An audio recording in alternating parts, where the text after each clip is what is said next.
Synthesis की series जो है वो प्रारंभ की थी। सिंथेसिस की जो सीरीज़ है उसमें हम लोगों ने बात कर ली थी कि हम कॉम्प्लेक्स सेंटेंस में बहुत आगे की ओर अर्थात अपने क्लॉजेस के ऊपर बढ़ चुके हैं। ठीक है, तो नाउन क्लॉज समाप्त करने के बाद एडजेक्टिव क्लॉज समाप्त करने के बाद एडवर्ब के टाइप्स चल रहे हैं जिनमें हमारी बात आपसे होनी है। तो एडवर्ब टाइप्स क्या होते हैं इनके बारे में जानना है। स्पेशली जो टाइप्स चल रहे हैं हम लोगों के, उसमें हमने 3 टाइप्स ख़त्म कर लिए थे पिछली क्लास में। और जो क्लॉज निरंतर इंटरमीडिएट की परीक्षा में या फर्स्ट ईयर और इंटर में पूछे जाते हैं, उनमें सबसे ज़्यादा रेंजेस में जो रहते हैं कि कॉम्प्लेक्स सेंटेंस में हमें एडवर्ब क्लॉज से क्वेश्चन बनाने हैं, तो वो ज़्यादा हमारे लिए पूछे भी जाते हैं और हमारे एग्जामिनेशन पेपर में उनकी मात्रा भी अच्छी खासी संख्या में रहती है।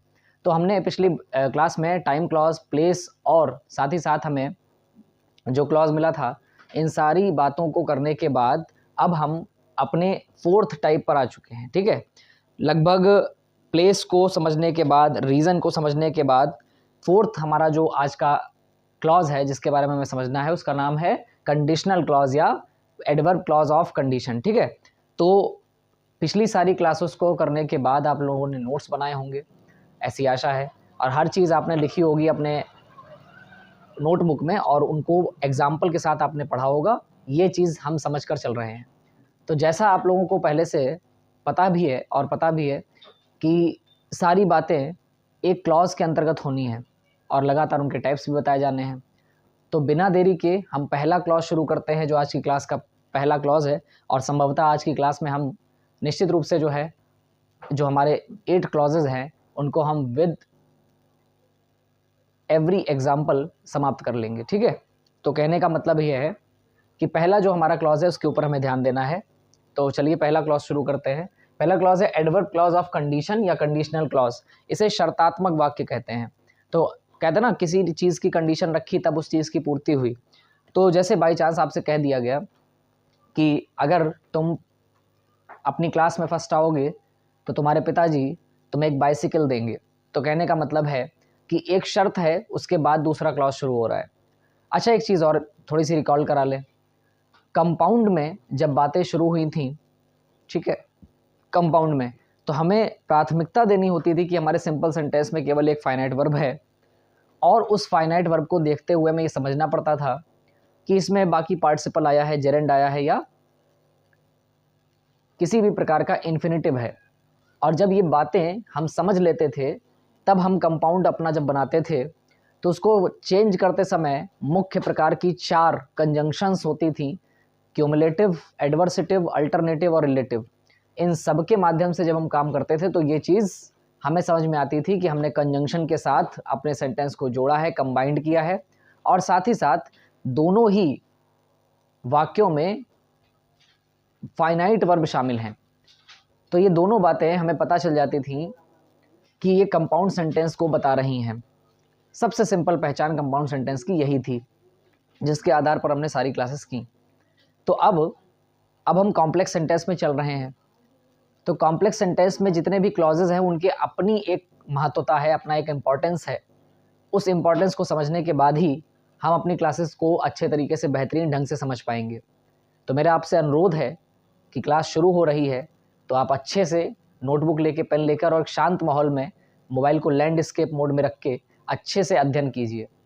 आपकी अध्ययन की गुणवत्ता जितनी उच्च होगी, आपकी सफलता की निश्चितता उतनी ही ज़्यादा होगी।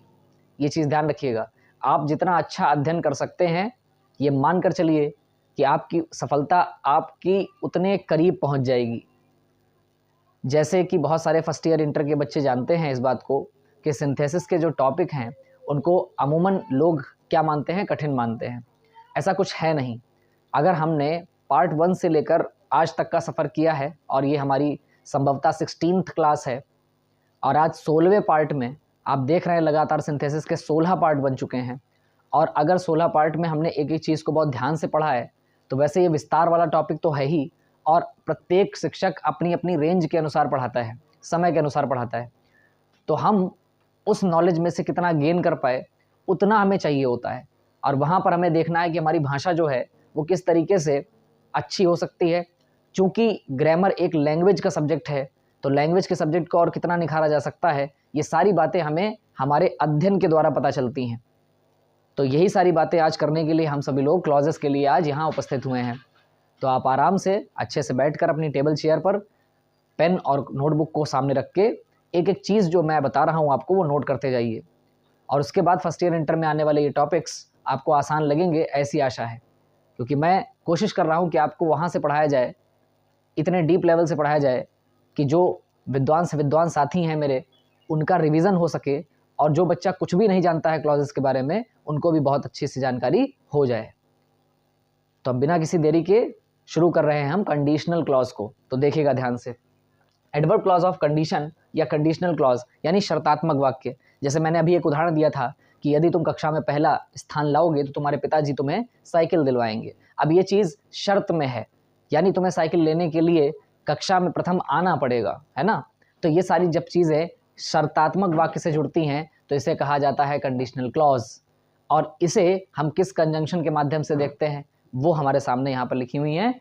सबसे कॉमन जो कंडीशन है, कह सकते हैं कंडीशनल क्लॉज की, शर्तात्मक वाक्य की सबसे कॉमन फ्रेज जो है, या सबसे कॉमन कंजंक्शन माना जाता है, जो फ्रेज नहीं कह सकते, वर्ड माना चाहिए, तो ये मान के चलिए कि जो सबसे कॉमन कंजंक्शन है वो है इफ़, उसके बाद अनलेस और प्रोवाइडेड। प्रोवाइडेड का मतलब होता है बशर्ते, ठीक है। बशर्ते मतलब शर्त के साथ, ठीक है। बशर्ते का मतलब होता है शर्त के साथ, ठीक है। अब ये कंजंक्शंस आपने देख ली और ये हमारे पास क्लॉजेज हैं। तो अब हम ये देखेंगे कि हमारे क्लॉजेज में क्या कहा जा रहा है और कौन सा डिपेंडेंट क्लॉज है और कौन सा इंडिपेंडेंट क्लॉज है। अब मैंने ये बात क्यों कही आपसे, आप सभी लोग जानते हैं कॉम्प्लेक्स बनाने की जो श्रेणी चल रही है लगातार, इसमें जब भी बात की जाती है तो कंपाउंड सेंटेंस में हमें दोनों इंडिपेंडेंट क्लॉज मिलते थे, और जब कॉम्प्लेक्स सेंटेंस बनाया जाता है तो एक डिपेंडेंट क्लॉज या एक से अधिक डिपेंडेंट क्लॉज और एक इंडिपेंडेंट क्लॉज का होना आवश्यक होता है। ये सारी बातें हम लोग पहले से जानते हैं, तो उसी के आधार पर हम चल रहे हैं और देख रहे हैं कि क्या हमारे सेंटेंसेस में कहा जा रहा है। तो पहला हमारा सेंटेंस है if he stands first in the class, यदि वो कक्षा में प्रथम आता है, कॉमा से वाक्य को सेपरेट किया गया है, his father will give him a bicycle, तो उसके पिताजी उसे एक बाइसिकल अर्थात एक साइकिल दिलाएंगे, ठीक। अब मेरी बात ध्यान से सुनिएगा। आप सोच रहे होंगे कि ये जो सेंटेंस है किस प्रकार का सेंटेंस है या कौन से क्लॉज में है। तो सबसे पहली चीज़ है कि हम ये जान लें कि इसमें इफ़, अनलेस या प्रोवाइडेड जैसे शब्द हैं या कंजंक्शंस हैं, और भी बहुत सारी कंजंक्शंस हो सकती हैं, लेकिन कॉमन रूप से जो मानी जाती हैं वो ये हैं, ठीक है। अधिकतर सेंटेंस जो है कंडीशन का आपको इफ़ से मिलेगा, अनलेस से मिलेगा, ठीक है, अनटिल से मिलेगा, सारी चीज़ें ये सब होती हैं। लेकिन हम देख लेंगे कि हमारे सेंटेंस में सबसे कॉमन क्या है, उसके बाद हम अपने सेंटेंस को फ्रेम करते हैं। तो if he stands first in the class, यदि वो कक्षा में प्रथम आता है, comma his father will give him a bicycle, तो उसके पिताजी उसे एक साइकिल देंगे या खरीदवाएंगे, ठीक है। मेरी बात ध्यान सुनिएगा। अब यहाँ पर आप एक चीज़ समझिए, डिपेंडेंट क्लॉज पता करना है तो इसकी सबसे आसान चीज़ ये है कि जिस क्लॉज के साथ ये शब्द लगे हैं वो ऑटोमेटिक डिपेंडेंट हो जाएगा, ठीक। ये तो हो गई कि हमने नियम के अनुसार आपको बता दिया कि जहाँ पर डिपेंडेंट क्लॉज आपको पहचानना है, आप बस ये शब्द देख लीजिए, वो आपका डिपेंडेंट क्लॉज। अब थोड़ा सा अपनी भाषा में समझ लोगे तो वो चीज़ और आसान हो जाएगी तुम्हारे लिए। देखो, if he stands first in the class, आप कहेंगे सर यदि वह कक्षा में प्रथम आता है, तो आप हमसे यही तो पूछेंगे कि बताइए सर अगर वो कक्षा में जो है वो प्रथम आता है तो क्या होगा। अब ये बात तब तक पूरी नहीं हो रही जब तक आगे वाला क्लॉज ना लिखा जाए, तो उसके पिताजी उसे एक बाइसिकल दिलवाएंगे, ठीक। अब मेरी बात ध्यान से सुनना, कैसे पता चला ये डिपेंडेंट क्लॉज है। मैंने कहा था कि डिपेंडेंट क्लॉज वो होते हैं जो अपना अर्थ पूरा करने के लिए, अपनी मीनिंग पूरी करने के लिए दूसरे क्लॉज पर निर्भर होते हैं, ठीक। अब देखिए, if he stands first in the class, यदि वो कक्षा में प्रथम आता है, ठीक। अब ये बात तब तक पूरी नहीं हो रही जब तक अगला वाला क्लॉज ना दिखाया जाए या बताया जाए। तो यहां पर ये हमारा हो गया डिपेंडेंट क्लॉज, ठीक, और ये हमारा हो गया इंडिपेंडेंट क्लॉज। कैसे पहचाना, उसके पिताजी उसको एक बाइसिकल दिलाएंगे, ये बात कहने के लिए मुझे किसी शर्त पर आधारित नहीं होना है। ये तो मैं डायरेक्ट कह सकता हूं ना, इसे शर्त पर थोड़ी ना हम मान लेंगे कि उसके पिता, अगर मैंने कहा उसके पिताजी उसके बाइसिकल दिलाएंगे, मोटरसाइकिल दिलाएंगे, कार दिलाएंगे, जीप दिलाएंगे, थार दिलाएंगे, वो कुछ भी दिलाएं, ये कहने के लिए मुझे किसी कंडीशन की आवश्यकता नहीं है। तो जो भी, अब सबसे सिंपल पहचान में ग्रामर के अगर रूल से चलें तो इफ, अनलेस, अनटिल, प्रोवाइडेड, ये शब्द जिस क्लॉज में लगे हैं वो ऑटोमेटिक डिपेंडेंट क्लॉज हो गया, ठीक। क्योंकि ये शब्द यदि, बशर्ते, ये किसी में भी लग जाएंगे तो इनका मीनिंग क्या हो जाएगा कि वो फुल मीनिंग नहीं देंगे, वो आधी बात कहेंगे, और आधी बात हमें अपने इंडिपेंडेंट क्लॉज में मिलेगी, तब जाकर ये सेंटेंस पूरा हो जाएगा, ठीक। तो कैसे हमने समझाया, उसके पिताजी उसको एक बाइसिकल देंगे, कहने के लिए मुझे किसी चीज़ पर निर्भर नहीं रहना पड़ा, तो ये इंडिपेंडेंट क्लॉज के अंतर्गत आती है, तो इसको हम आईसी लिख देंगे शॉर्ट में, ठीक। चलो पूरा लिखे दे रहे,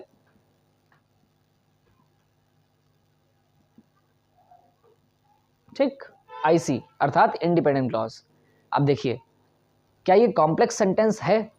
तो इस बात के लिए मैंने यहां पर एक चीज लिख दी है नोट में, थोड़ा सा ध्यान देंगे। यहां पे क्या लिखा है नोट में?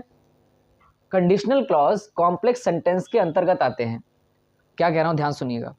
कंडीशनल क्लॉज जो होते हैं अर्थात शर्तात्मक क्लॉज जो होते हैं वो किसके अंतर्गत आते हैं? वे आते हैं कॉम्प्लेक्स सेंटेंस के अंतर्गत, क्योंकि इनमें एक क्लॉज इंडिपेंडेंट और दूसरा क्लॉज डिपेंडेंट होता है। आप चेक कर लो, एक क्लॉज देखिए डिपेंडेंट है और दूसरा क्लॉज इंडिपेंडेंट होता है। भाई बात तो सही है। आप दुनिया का कोई भी शर्तात्मक वाक्य बोलिए, उसमें से एक जो आप उपवाक्य बोलेंगे अर्थात सेंटेंस का क्लॉज बोलेंगे वो आधी मीनिंग देगा, ठीक। और दूसरा वाला वाक्य वो चाहे कंडीशन लगाई जाए या ना लगाई जाए, वो पहले भी पूरी मीनिंग दे रहा था और बाद में भी पूरी मीनिंग ही देगा। अर्थात एक डिपेंडेंट क्लॉज और दूसरा इंडिपेंडेंट क्लॉज होगा। और ये मिक्सअप जो है यही हमारे सेंटेंस को क्या बना देता है? कॉम्प्लेक्स बना देता है, क्योंकि शर्त तो यही थी कॉम्प्लेक्स सेंटेंस होने की। अब नेक्स्ट देख लीजिए, if you get up early in the morning, यदि तुम सुबह जल्दी उठोगे या यदि तुम सुबह जल्दी उठ जाते हो, ठीक, प्रेजेंट में है वाक्य, तो क्या होगा? कॉमा लगा है, कॉमा से वाक्य जो है सेपरेट है। We will give you an opportunity to go with us, तो हम तुम्हें हमारे साथ जाने का मौका देंगे। कहने का मतलब है यदि तुम सुबह जल्दी उठ जाते हो तो हम तुम्हें हमारे साथ जाने का मौका देंगे, ठीक है। अपॉर्चुनिटी मीन्स मौका या अवसर या चांस कह सकते हैं हम। अब मेरी बात ध्यान सुनिएगा, यदि तुम सुबह जल्दी उठ जाते हो, अपने आप में आपको पता चल रहा होगा ये आधा मीनिंग है। मैं किसी से कहूँ, किसी बच्चे से कहूँ कि अगर तुम मेरा ये काम कर दोगे, तो वो बच्चा मुझसे सामने से क्या पूछेगा? यही तो पूछेगा, सर अगर हमने आपका काम कर दिया तो क्या? तो ये बदला यानी ये कंडीशन यही तो बता रही कि हमारा सेंटेंस कैसा है, कंडीशनल क्लॉज है। क्लियर है सबको? तो जब हम किसी से कहते हैं कि आप मेरा यदि ये काम कर देते हैं तो आपने आधा वाक्य बोला और सामने वाला आपसे पूछेगा मैंने ये काम कर दिया तो मुझे क्या मिलेगा? मेरा रिवॉर्ड क्या होगा? मेरा इनाम क्या है? मेरा पारितोषिक क्या है? ठीक है। तो ये सारी बातें कहने का मतलब है हम इफ, अनलेस या अनटिल या प्रोवाइडेड जिस भी क्लॉज में लगा देंगे वो शर्तात्मक हो जाएगा और इसके अगला वाला वाक्य किसी भी वाक्य पर निर्भर नहीं रहता, ठीक। जैसे अगर मैं आपसे कहूं अगर तुमने मेरे लिए ये काम कर दिया तो मैं तुम्हें टॉफी दूंगा, ठीक। अब मेरी बात ध्यान सुनना, ये जो कंडीशनल क्लॉज है यदि तुमने मेरा ये काम कर दिया, ठीक, तो ये तब तक मीनिंग पूरी नहीं कर रहा जब तक सामने वाले बच्चे को ये पता ना हो जाए कि मेरा इनाम क्या है। और अगर मैं किसी बच्चे से डायरेक्टली कह दूं मैं तुम्हें टॉफी दूंगा, तो क्या मुझे इस वाक्य को कहने के लिए किसी भी विशेष चीज पर निर्भर रहना पड़ा? नहीं। तो जिस भी शब्द के साथ, जिस भी क्लॉज के साथ लगा होता है यदि, बशर्ते बाकी सारे शब्द ये सभी कंडीशनल क्लॉज को दिखाते हैं, ठीक है। तो ये चीज ध्यान रखिएगा। और अगला सेंटेंस वो मुक्त होता है, फ्री होता है, इंडिपेंडेंट होता है। मैं तुम्हें टॉफी दूंगा या मैं तुम्हें चॉकलेट दूंगा या मैं तुम्हें कोई पेन दूंगा या मैं तुम्हें कोई बुक दूंगा, तो ये सारी चीजें किसी भी चीज पर निर्भर नहीं है, ये डायरेक्टली बोली जा सकती हैं। लेकिन अगर आप शर्त लगा देंगे तो जिस वाक्य में आप शर्त लगा रहे हैं वो शब्द, वो वाक्य, वो क्लॉज इंपॉर्टेंट होता है कॉम्प्लेक्स में, ठीक। ये चीज ध्यान रखिएगा। तो यदि तुम सुबह जल्दी उठ जाते हो तो हम तुम्हें हमारे साथ जाने का मौका देंगे। अब मेरी बात ध्यान सुनिएगा, अगर मैं इनसे कहूं आपसे डायरेक्टली कि इसमें कंडीशनल क्लॉज कौन सा है, और जो क्लॉज कंडीशनल है दरअसल वही डिपेंडेंट क्लॉज है, उसी को हम SOC यानी सब ऑर्डिनेट क्लॉज कहते हैं, ठीक है। तो ढूंढिए इसमें, तो आपको तुरंत पता चल जाएगा अगर आप रूल वाइज चलेंगे। जिस भी क्लॉज में इफ लगा है, पहले वाले में भी इफ लगा था, इसमें भी इफ लगा हुआ है, अनलेस लगा है, ठीक, प्रोवाइडेड लगा है, वो क्लॉज क्या हो जाता है हमारा, डिपेंडेंट क्लॉज हो जाता है। ठीक, अब देखो कैसे, यदि तुम सुबह जल्दी उठ जाते हो, अगर मैं किसी से बोलूं तो सामने वाला जो बंदा है वो पूछेगा, अगर मैं सुबह जल्दी उठ जाता हूं तो, ये तो पूछेगा, तो आप उसे आधी बात बाद में बताएंगे, तो हम तुम्हें हमारे साथ चलने का मौका देंगे। ठीक, अब ये जो बात बोली गई है वो तो इंडिपेंडेंट है, इसीलिए हम कह सकते हैं कि हमारा इफ वाला वाक्य मॉर्निंग तक ये क्या हो गया, डिपेंडेंट क्लॉज। तो शॉर्ट में हमने इसे क्या लिख दिया, डीसी। इसी को कहते हैं एसओसी। एसओसी माने सब ऑर्डिनेट क्लॉज, क्योंकि हमारा डिपेंडेंट है। यदि तुम जल्दी उठ जाते हो तो, यदि तुम सुबह जल्दी उठ जाते हो तो हम ये करेंगे, अर्थात हम तुम्हें मौका देंगे कि तुम हमारे साथ चलो। ठीक है, तो इसका मतलब है अगर हम ये बोलें, किसी से डायरेक्ट बोल सकते हैं शब्द, ये जो वाक्य है, क्लॉज है, ये हम डायरेक्ट बोल सकते हैं ना, हम तुम्हें हमारे साथ चलने का मौका देंगे, ये तो डायरेक्ट कहा जा सकता है ना। बिल्कुल वैसे ही जैसे यदि तुम मेरा ये काम कर दोगे तो मैं तुम्हें टॉफी दूंगा, इसमें मैं तुम्हें टॉफी दूंगा ये बिल्कुल फ्रीली बोला जा सकता है, इंडिपेंडेंटली बोला जा सकता है। लेकिन यदि तुम मेरा ये काम कर दोगे तो ये शर्तात्मक वाक्य है, कंडीशन है, अगर तुम काम नहीं करोगे तो मैं तुम्हें टॉफी नहीं दूंगा, ये वाली बात हुई। ठीक, ये चीज समझनी है इसमें। तो we will give you an opportunity to go with us, ये क्या है हमारा, ये हमारा आईसी है। आईसी माने इंडिपेंडेंट क्लॉज, मेन क्लॉज है, मेन क्लॉज, और हमने इसको क्या कहा था, मेन क्लॉज। और क्या कह सकते हैं इसे, पीसी कह सकते हैं, पीसी यानी प्रिंसिपल क्लॉज, तो हम शॉर्ट में इसको लिखे दे रहे हैं पीसी यानी प्रिंसिपल क्लॉज। क्लियर है सबको, तो ये भी आईसी है, एमसी है, पीसी है, और ये डीसी और एसओसी है। एसओसी माने सब ऑर्डिनेट क्लॉज, शॉर्ट में कह रहे हैं, ऐसा कोई नियम नहीं है कि इसको एसओसी कहा जाता है, आप लोग ये मत समझ लीजिएगा कि इसको एसओसी कहते हैं। एसओसी हमने केवल शॉर्ट में बताया है आपको, ठीक है, तो ध्यान रखिएगा, ये आप परीक्षा में ऐसा नहीं लिख के आएंगे, पता चले आप हमारी तरह शॉर्ट में लिख दें, ये समझाने के लिए मैंने लिख दिया क्योंकि जगह कम है स्क्रीन पे। ठीक है, अब हम अगला सेंटेंस चलते हैं, आशा करता हूं आपको समझ में आया होगा। अब देखिए, हाँ एक चीज और, यहां भी डिपेंडेंट क्लॉज और यहां भी इंडिपेंडेंट क्लॉज। अब चूंकि ये डिपेंडेंट और इंडिपेंडेंट का मिक्सअप है, इसलिए हमारा ये सेंटेंस क्या हो गया, कॉम्प्लेक्स सेंटेंस हो गया। क्लियर है सबको। और कंपाउंड में क्या था, कंपाउंड में दोनों ही क्लॉज कैसे थे, कंपाउंड में दोनों ही क्लॉज इंडिपेंडेंट थे और बीच में क्यूमुलेटिव, एडवर्सेटिव, अल्टरनेटिव या इलेटिव कंजंक्शन से वो जुड़े होते थे। क्लियर है सबको। अब हम आगे चलते हैं नेक्स्ट वाले, unless Yash is very rich. ठीक है, हालांकि जो हमारा यश है वो बहुत अमीर है, he can not bye such these products, लेकिन वो ऐसे प्रोडक्टों को नहीं खरीदेगा या नहीं खरीद सकता। ठीक, unless Yash is very rich, यहां तक का वाक्य जो है वो बता रहा है कि इस बात की शर्त क्या है, वो इस प्रोडक्ट को नहीं खरीदेगा या नहीं खरीद सकता, ये डायरेक्टली कही जा सकती है। तो ये हमारा क्लॉज हो गया डिपेंडेंट क्लॉज और ये हो गया हमारा एसओसी। एसओसी माने सब ऑर्डिनेट क्लॉज। ठीक है, क्या कहेंगे इसको, सब ऑर्डिनेट क्लॉज। और he can not bye such these products, वह ऐसे प्रोडक्ट्स को नहीं खरीद सकता, तो हम क्या करेंगे, इसे कहेंगे इंडिपेंडेंट क्लॉज या मेन क्लॉज या पीसी यानी प्रिंसिपल क्लॉज, जो भी आप कहना चाहें। ठीक है, तो ये हमारा इंडिपेंडेंट क्लॉज और डिपेंडेंट क्लॉज का मिक्सअप है, इसलिए हमने इसे क्या कहा, कॉम्प्लेक्स सेंटेंस कहा। क्लियर है सबको। नेक्स्ट, अनुभव विल हेल्प देम, अनुभव उनकी मदद करेगा, प्रोवाइडेड, बशर्ते, यानी शर्त यह है, दे बिहेव रिस्पेक्टफुली, यदि वो सम्मान पूर्वक व्यवहार करेंगे तो। ठीक, अब मेरी बात ध्यान से सुनिएगा, दे बिहेव रिस्पेक्टफुली, यदि वे सम्मान पूर्वक व्यवहार करते हैं तो अनुभव उनकी मदद करेगा। ठीक है, ये शर्त के साथ आपने बात बोल दी। तो अगर मैं आपसे पूछूं प्रोवाइडेड वाले में, इसमें तो बड़ा जल्दी पहचान गया कि इसमें अनलेस मिल गया या इसमें इफ मिल गया या इसमें इफ मिल गया, तो आप जान गए इसमें डिपेंडेंट क्लॉज कौन सा है। लेकिन मुझे ये बताइए, अनुभव will help them provided they behave respectfully में आप किसको डिपेंडेंट क्लॉज मानेंगे, तो आप कहेंगे सर अनुभव विल हेल्प देम, अनुभव उनकी मदद करेगा, ये बात डायरेक्टली बोली जा सकती है। ठीक है, ऐसा कुछ नहीं होता, आप लोग ये गलती मत कीजिएगा, अगर यहाँ पर सब डिपेंडेंट क्लॉज आ रहे हैं तो आप ये सोच लें नहीं सब पहले डिपेंडेंट क्लॉज ही आते हैं, ऐसा नहीं है। प्रोवाइडेड वाले में डिपेंडेंट क्लॉज बाद में भी आ सकता है, तो ये कोई कसम खा के नहीं बैठना है हम लोगों को कि नहीं वो तो हमें बाद में ही मिलेगा, ऐसा नहीं करना। ठीक है, तो अनुभव विल हेल्प देम, अनुभव उनकी मदद करेगा, ये बात हम डायरेक्टली कह सकते हैं, इसमें कोई दिक्कत नहीं, इसमें किसी प्रकार की शर्त लगाने की आवश्यकता नहीं। अगर ऐसा नहीं है तो हम इसे क्या कहेंगे, इंडिपेंडेंट क्लॉज। अनुभव उनकी मदद करेगा ना, ये तो इंडिपेंडेंटली कहा जा सकता है ना, ये कोई कंडीशन थोड़ी ना है। तो इंडिपेंडेंट क्लॉज, या इसे हम कह सकते हैं मेन क्लॉज, या इसे हम कह सकते हैं पीसी यानी प्रिंसिपल क्लॉज। और बस प्रोवाइडेड, पर शर्त है वे अच्छा व्यवहार करें। ठीक, मेरी बात ध्यान सुनिएगा। तो ये बस शर्त है यहाँ प्रोवाइडेड से लेकर रिस्पेक्टफुली तक। अब आप कहेंगे सर ये दे बिहेव रिस्पेक्टफुली ये क्लॉज है और प्रोवाइडेड ये शब्द लगा हुआ है, तो जिस क्लॉज के साथ, आप ऐसे मान लीजिए, जिस क्लॉज के साथ प्रोवाइडेड लग गया है वो क्या हो गया हमारा, वो हमारा डिपेंडेंट क्लॉज हो गया या हमारा सब ऑर्डिनेट क्लॉज हो गया। कितने लोगों को बात समझ में आई? क्लियर है? तो ये चीज़ ध्यान रखना। तो ऐसा कुछ मतलब मान के नहीं चलना है कि वो पहले ही डिपेंडेंट क्लॉज मिलेगा उसके बाद इंडिपेंडेंट, ऐसा कुछ नहीं है। ठीक है, प्रोवाइडेड वाले में देखा हमने, इसीलिए मैंने जो उदाहरण है यहाँ पे आपको लिख दिया ताकि आप जान पाएं कि बीच वाली भी शर्त हो सकती है इसमें। ठीक है, तो provided they behave respectfully. Clear है सबको? तो आशा करता हूँ आप लोगों को एडवर्ब क्लॉज ऑफ कंडीशन या कंडीशनल क्लॉज समझ में आया होगा।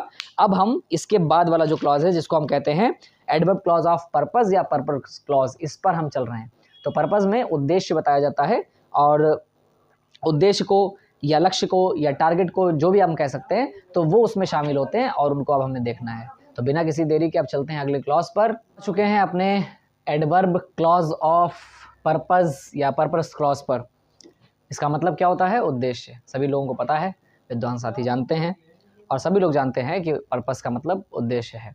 ठीक है, तो किसी भी बात का अगर हमें पर्पस बताना है तो दो चीज़ें हम ध्यान रखेंगे। इसमें कंजंक्शन यूज़ होगी सो दैट, और जब हम इसके अगला वाला पढ़ेंगे, इससे अगला वाला क्लॉज पढ़ेंगे, इसका नाम होगा एडवर्ब क्लॉज ऑफ रिजल्ट, उसमें सो और दैट अलग अलग हो जाएगा। खैर वो बात की बात है, पहले हम सीखेंगे कि हम क्या बता रहे हैं। ठीक है, तो इधर देखिए जो चीज़ें आप लोगों के लिए नोट की गई हैं वो क्या है। जैसे अगर मैं आपसे कहूँ ठीक है, मैं आपसे अगर कहूँ कि इसमें कंजंक्शन कौन से हैं, तो कंजंक्शन है सो और दैट, ये एक साथ है। ठीक है, जब सो दैट एक साथ बोला जाता है तो इसका अर्थ होता है ताकि। ठीक है, हम अमूमन हिंदी भाषा में कहते हैं, और इन ऑर्डर दैट का भी मतलब यही होता है। ठीक है, जिससे या ताकि, ये दो शब्द हैं जो इन ऑर्डर दैट या सो दैट से बताए जाते हैं। तो अगर हम इनको एक साथ यूज़ कर रहे हैं तो वो हमारा यूज़ होगा पर्पस में, और अगर हम इन दोनों को अलग अलग यूज़ कर रहे हैं तो वो यूज़ होंगे हमारे रिजल्ट वाले क्लॉज में। तो वो वहाँ भी समझाएंगे, लेकिन यहाँ पर पहले हम पर्पस के हिसाब से देख लें कि कैसे यूज़ करना है हमें। तो पहला एग्जाम्पल देखने से पहले हम यहाँ पर थोड़ा सा आपकी दृष्टि को इधर फोकस कराना चाहेंगे ताकि आप इधर देख लें, कुछ लिखा हुआ है आपके लिए, ये चीज़ बहुत आवश्यक है।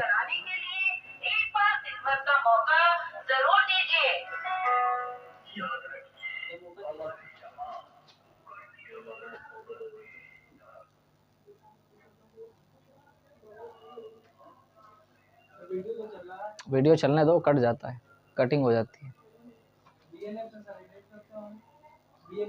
चाहे जो मिल जाए, चाहे जो मिल जाए, काइन है, वीएन है, बीटा है, जो मिल जाए मिल जाए। तो इस एग्जाम्पल पे चलने से पहले हम चाहते हैं कि आप इधर अपनी दृष्टि को थोड़ा सा फोकस कीजिए। पर्पस के लिए यानी उद्देश्य के लिए सिंपल सेंटेंस में, ठीक है, सिंपल सेंटेंस में पर्पस कैसे बताया जाता है, थोड़ा सा ध्यान दीजिएगा। पर्पस के लिए सिंपल में पर्पस कैसे बताया जाता है, सिंपल सेंटेंस में पर्पस कैसे बताया जाता है। उद्देश्य बताना हो, पर्पस बताना हो तो सिंपल सेंटेंस में कैसे बताओगे? तो टू इन्फिनेटिव से पर्पस बता सकते हैं।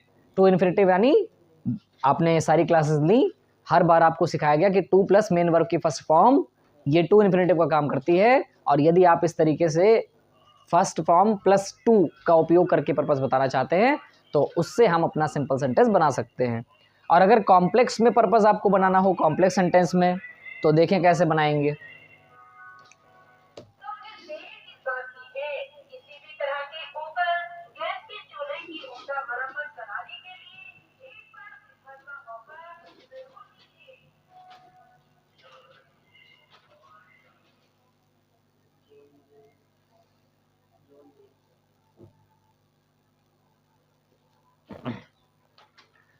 कॉम्प्लेक्स में पर्पस कैसे बताना है इसको थोड़ा ध्यान रखेंगे। पर्पस क्लॉज से ही बताया जा सकता है। कहने का मतलब है कि अगर आप कॉम्प्लेक्स सेंटेंस में अपना पर्पस बताना चाहते हैं, देखिए सिंपल में पर्पस बताना है, उद्देश्य बताना है, तो हम टू इन्फिनेटिव का प्रयोग कर लेंगे। लेकिन यदि कॉम्प्लेक्स सेंटेंस में पर्पस बताना है तो हम हमेशा किसका उपयोग करते हैं? पर्पस क्लॉज का। और पर्पस क्लॉज का मतलब है एडवर्ब क्लॉज ऑफ पर्पस। अब हम इसको देखने जा रहे हैं यहाँ पर आपको थोड़ा सा जो जानकारी स्पेशली थी वो आपको बता दिया गया कि अगर आपको सिंपल में पर्पस बताना है तो आप इससे बता सकते हैं, कंपाउंड में बताना है तो उसमें रीज़न या कारण बताने के लिए हम फॉर का यूज़ करते थे, और कॉम्प्लेक्स में बताना है तो पर्पस के लिए हमें पर्पस क्लॉज स्पेशली चाहिए होगा, और पर्पस क्लॉज को हम कहते हैं एडवर्ब क्लॉज ऑफ पर्पस। ठीक, अब हम शुरू करते हैं अपना पहला एग्जाम्पल, और अच्छे से समझिएगा क्योंकि कॉम्प्लेक्स सेंटेंस यदि आपको फ्रेम करना है तो आपको पर्पस क्लॉज आना आवश्यक हो जाता है। तो कंजंक्शन सो और दैट ये एक साथ लिखी जाएंगी, ठीक है, और रिजल्ट वाले में जब अभी इसके बाद हम रिजल्ट पढ़ेंगे तो उसमें हम सो और दैट को अलग अलग करेंगे, ठीक है, ये चीज़ ध्यान रखिएगा। उसमें सो मेन क्लॉज में चला जाएगा और दैट हमारे डिपेंडेंट क्लॉज में, ठीक है, ये चीज़ ध्यान रखिएगा। तो सो दैट, ताकि, इन ऑर्डर दैट, ताकि, इन दोनों का मतलब इस तरीके से, और भी कंजंक्शन मेनली यही। अब आगे देखिए, वी ड्रिंक वाटर, हम पानी पीते हैं, सो दैट, ताकि या जिससे हम जिंदा रहें, ठीक है, या जिंदा रह सके, तो वी मे लिव, ठीक है, ये चीज़ ध्यान रखिएगा। अब मुझे एक बात बताइए, जैसे पिछले वाले में अभी क्या हो रहा था, आपने क्लॉज में जब देखा कि कंडीशनल क्लॉज में जिसमें इफ लिखा होगा, जिस क्लॉज में इफ लिखा है, अनलेस लिखा है, प्रोवाइडेड लिखा है, वो हमारा डिपेंडेंट क्लॉज हो जाता है, ठीक। अब अगर ये सारी बातें हमें रूल वाइज पढ़नी हो तो आप आराम से रूल वाइज देख सकते हैं किसके साथ कौन सा शब्द लगा है, वो क्लॉज हमारा क्लॉज हो जाएगा।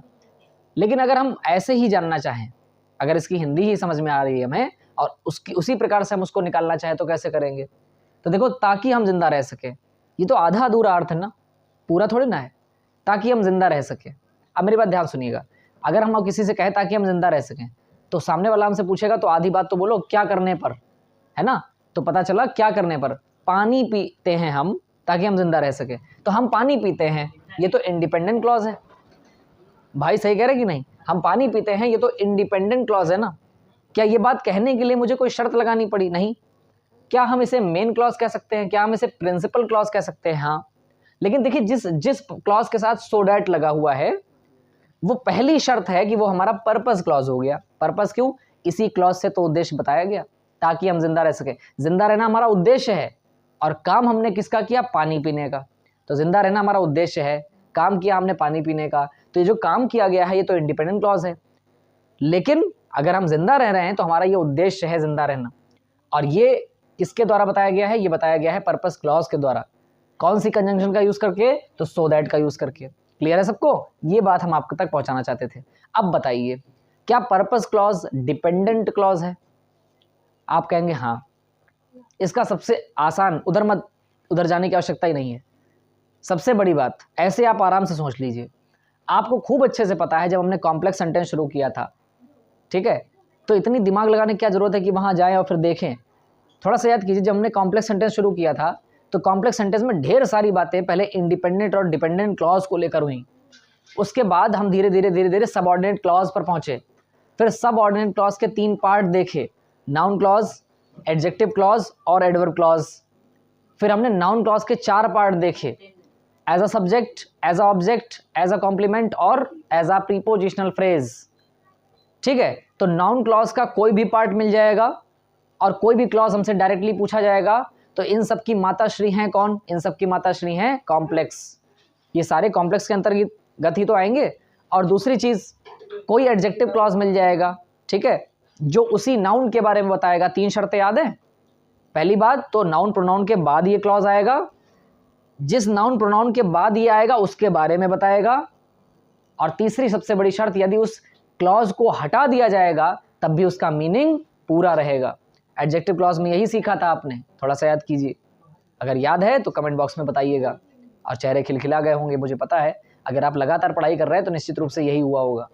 और फिर हमने उसके बाद एडवर्ब क्लॉज पढ़ा, और एडवर्ब क्लॉज के 8 टाइप्स के बारे में पढ़ रहे हैं अब। तो एडवर्ब क्लॉज में से भी कोई क्लॉज आ गया, सपोज दैट टाइम क्लॉज आ गया, प्लेस क्लॉज आ गया, यानी एडवर्ब क्लॉज ऑफ प्लेस आ गया, एडवर्ब क्लॉज ऑफ कंडीशन आ गया, एडवर्ब क्लॉज ऑफ कंट्रास्ट आ गया, रिजल्ट आ गया, पर्पस आ गया। ये कोई भी क्लॉज आ जाए तो आप ऑटोमेटिक जान जाएंगे सर ये सारे सबऑर्डिनेट क्लॉज हैं, और सबऑर्डिनेट क्लॉज कॉम्प्लेक्स क्लॉज के अंतर्गत, कॉम्प्लेक्स सेंटेंस के अंतर्गत आता है। क्लियर है? तो इस तरीके से भी तो हमारी पहचान हो सकती है ना। तो इसमें कौन सी बहुत बड़ी बात हो गई? अब देखना ध्यान से, पर्पस क्लॉज, ये पर्पस क्लॉज हो गया, इसको ही हम डिपेंडेंट क्लॉज या SOC यानी सबऑर्डिनेट क्लॉज कह सकते हैं, क्योंकि ये क्लॉज तब तक अपना मीनिंग पूरा नहीं करेगा जब तक ये बात कही ना जाए। हम पानी पीते हैं ताकि हम जी सके। Clear? Next, Amrit went there, Amrit वहां गया। ये बात तो इंडिपेंडेंटली बोली जा सकती है ना। अब कोई जरूरी है कि तुम उसका उद्देश्य बताओ? नहीं, अगर मुझे इतना बोलना हो तो ये भी बिल्कुल सही है, फ्रीली बोला सकता है। तो ये हमारा इंडिपेंडेंट क्लॉज हो गया, मेन क्लॉज हो गया या प्रिंसिपल क्लॉज हो गया। क्लियर है सबको? सो दैट ये जिससे लगाया है, यानी जिस क्लॉज से ये लगाया गया है, ये तुरंत हम जान गए सो दैट जिस क्लॉज से लगा होगा वो हमारा पर्पस क्लॉज हो जाएगा। लेकिन क्या हम ऐसे नहीं जान सकते? डायरेक्टली नहीं जान सकते। अमृत वहां गया सो दैट ताकि he might play with them, ताकि वो उनके साथ खेल सके। अब मेरी बात ध्यान से सुनिएगा, जब हमने ये बोला कि ताकि वो उनके साथ खेल सके, तो ये आधा अधूरा सेंटेंस है ना। ताकि वो उनके साथ खेल सके, फिर इसका पूरा बात बताइए ना कि फिर क्या हुआ या किस कारण के लिए ये कार्य हो रहा है। तो ये पर्पस क्लॉज है क्योंकि सो दैट लगा हुआ है।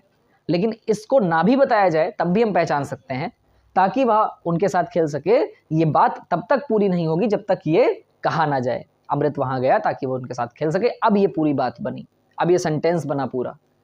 वरना अभी तक ये दोनों अलग अलग क्लॉजेज हैं, उपवाक्य हैं, उसके बाद ये वाक्य बने अर्थात सेंटेंस बने। क्लियर है? ये बहुत बहुत बहुत बड़ी चर्चा है, बहुत ध्यान से पढ़ने वाली है, फोकस होके बैठिएगा। यदि आप किसी ऐसे स्थान पर बैठते हैं जहाँ शोर या बाकी सारी चीज़ें अधिक है जिससे आपका डिस्ट्रैक्शन होता है, तो निश्चित रूप से आप वहाँ से हट जाइए और आराम से किसी अच्छी जगह, शांत स्थान पर जाकर मोबाइल को लैंडस्केप मोड में रखे, आराम से ईयरफोन लगाकर अपने कान के चीज़ों का ध्यान रखते हुए, अपने शरीर का ध्यान रखते हुए उसके बाद पढ़ाई कीजिए अच्छे से। ठीक है? बार बार मैंने इसलिए कहा कान की चीज़ों का ध्यान रखते हुए, क्योंकि हमने उस दिन आपको बताया भी था क्लासेस में कि हम इतनी लंबी लंबी क्लास, और अब मोबाइल का ज़माना है ऑनलाइन क्लास लेने का, तो बहुत सारे बच्चे जो हैं इसी से अध्ययन करने पर निर्भर हैं। तो ऐसे बच्चों को लगातार जो है ध्वनिवर्धक यंत्रों का उपयोग लगातार नहीं करना चाहिए। आप कोई क्लास देख रहे हैं और उस क्लास को समाप्ति होने के बाद आप थोड़ा सा उससे दूर रहिए। वैसे भी आप अध्ययन के समय इन सारी डिवाइसेस का उपयोग करते ही हैं, तो अच्छा है, बेहतर होगा कि बाकी सारे कामों के लिए भी आप ये सब का उपयोग ना करें। इससे आपके जो ईयर्स हैं यानी कान हैं उन पर प्रभाव पड़ता है, उन पर इफ़ेक्ट होता है। इसलिए ये सबसे अच्छा होगा कि जब आप पढ़ाई कर रहे हैं तो आपने उसका इस्तेमाल किया, उसके बाद उस चीज़ को जितना कम हो सके उतना इस्तेमाल कीजिए। ठीक है? ये आपकी अपनी ज़रूरत के ऊपर है कि आप कैसे इस्तेमाल करते हैं, ताकि आप स्वस्थ भी बने रहें। और पहली चीज़ है, हमने कहा था कि सच अच्छी पढ़ाई के लिए अच्छे स्वास्थ्य का होना आवश्यक है ना? ये चीज़ ज़रूरी है, तो अपना ध्यान रखते हुए उसके बाद पढ़ाई करें। तो इसका मतलब आप समझ गए, so that he might play with them. ठीक है? तो ये हमारा पर्पस क्लॉज भी है, यही हमारा डिपेंडेंट क्लॉज भी है, और यही हमारा एसओसी यानी सब ऑर्डिनेट क्लॉज भी है। क्लियर? सबको समझ में आया? नेक्स्ट, शी कम्स हियर, वह यहाँ आई। ठीक है? शी कम्स हियर, वो यहाँ आती है। अब मेरे बात ध्यान सुनना, ये जो बात है ये इंडिपेंडेंटली बोली जा सकती है कि नहीं, वो यहाँ आती है। ठीक है? तो ये इंडिपेंडेंट क्लॉज भी है, ये हमारा मेन क्लॉज भी है, और यही हमारा प्रिंसिपल क्लॉज भी है। क्लियर? ये डायरेक्टली बोली जा सकती है ना, वो यहाँ आती है। इसको बोलने के लिए आपको क्या कहना पड़ा? कुछ भी नहीं, वो यहाँ आती है बस। लेकिन अगर आगे बात कही जा रही है और सो दैट यूज कर लिया गया है या इन ऑर्डर दैट यूज कर लिया गया है, देखिए ये देखिए कंजंक्शन यूज किया गया इन ऑर्डर दैट, ये हमारा कंजंक्शन हो गया। और इन ऑर्डर दैट ताकि she may buy new clothes, ताकि वो नए कपड़े खरीदे या खरीद सके। अब मेरी बात ध्यान सुनना, अब ये जो पर्पस है, जो उद्देश्य है नए कपड़े खरीदना, ये इस इन ऑर्डर दैट्स के कंजंक्शन से शुरू होकर और क्लोथ्स तक है। ये पूरा क्लॉज पर्पस बता रहा है, उद्देश्य बता रहा है। वो यहाँ क्यों आती है, इसका उद्देश्य यह है कि वो नए कपड़े खरीदना चाहती है, इसलिए नए कपड़े खरीदने के लिए वो यहाँ आती है। ठीक? मेरी बात ध्यान सुनना। तो इसका मतलब ये है, ये पर्पस बता रहा है, और ये बात तब तक पूरी नहीं होगी जब तक ये ना कहा जाए। ठीक है? ताकि वह कपड़े खरीदे, ठीक है, या कपड़े खरीदने के लिए। तो ये चीज़ जब तक नहीं कही जाएगी तब तक हमारे सेंटेंस का मीनिंग पूरा होने वाला नहीं है। तो इसी पर्पस क्लॉज को हमने कहा डिपेंडेंट क्लॉज या एसओसी यानी सब ऑर्डिनेट क्लॉज। क्या कहा? सब ऑर्डिनेट क्लॉज। तो आशा करता हूँ ये 3 एग्जाम्पल आपको समझ में आ गए होंगे। अच्छा, तो ये क्लॉज आपने सीख लिए, ठीक है, और ये बातें भी आपको अच्छे से पता चल गई। अब मुझे एक बात बताइए, बाई चांस अगर मैं यहीं पर आपसे कह दूं कि मैं क्लॉज आपको देता हूं, उसको आप सिंपल बदलें, और चूंकि मैंने यहाँ पर एक चीज़ बता रखी है इसलिए मैं आपसे प्रश्न कर रहा हूँ, और कोई भी विद्यार्थी ये ना समझे कि सर कन्वर्जन कराने आपने शुरू कर दिए, नहीं। जब तक 8 तक पार्ट पूरे नहीं हो जाएंगे तब तक हम कन्वर्जन पर नहीं जाएंगे, ठीक, ये चीज़ ध्यान रखिएगा, ठीक है। जब तक 8 पार्ट पूरे नहीं हो जाते तब तक हम कन्वर्जन पर नहीं जाएंगे, और ये सारी चीज़ें जब ख़त्म हो जाएंगी, समाप्त हो जाएंगी, उसके बाद हम अपने कन्वर्जन को शुरू करेंगे, उससे पहले कन्वर्जन हम नहीं शुरू करेंगे, ठीक, ताकि आपको असुविधा ना हो। जो हमारे सिलेबस का पैटर्न है हमें उसके अनुसार चलना है। सिंथेसिस की तो बहुत लंबी श्रृंखला है, लेकिन हमारे बोर्ड परीक्षाओं में किस तरीके से दिए जा रहे हैं प्रश्न, उन पर हम बात करेंगे, ठीक है। ये चीज़ ध्यान रखिएगा।